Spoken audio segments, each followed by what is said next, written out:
Hello દોસ્તો, જય માતાજી. સ્વાગત છે ફરી આપણી આ વિચાર ચેનલમાં. ઘણા વ્યક્તિઓ જીવનમાં કંઈક ને કંઈક બનવા માંગતા હોય છે અને બહુ મોટા સપના જોવે છે, પણ કેટલાક તો વ્યક્તિઓ લોકો શું કહેશે એ વિચારવામાં લોકો કામ શરૂ પણ નથી કરતા અને ઘણા લોકો અર્થ વચ્ચેથી પાછા ફરી જતા હોય છે કે લોકો શું વિચારશે જો હું આ કામ કરીશ તો. પણ દોસ્તો, લોકો કહીને પણ આ જ કહેશે ને.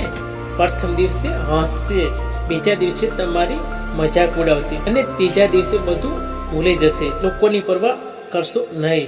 જે યોગ્ય છે, જે તમે ઈચ્છો છો અને તમે જેનાથી ખુશ છો તે કરો. યાદ રાખો, જીવન તમારું છે, લોકોનું નહીં. તો પછી શું કામ વિચારો છો કે લોકો શું કહેશે? એ તો લોકોનું કામ જ છે, એ કર્યા કરશે. તો આપણે આપણું કામ કરતા રહો અને લોકો પર વધારે પડતું ધ્યાન ના આપો, નહીતર કેવી રીતે સપના પૂરા કરશો. દોસ્તો, મારી નમ્ર વિનંતી છે, લોકોના કહેવાથી તમારા સપના ના તોડશો. અને આજ માટે આટલું જ. તમે વિડીયોની અંત સુધી આવી ગયા છો તો તમારા ભાઈની ચેનલને સબસ્ક્રાઇબ કરી દેજો. જય માતાજી.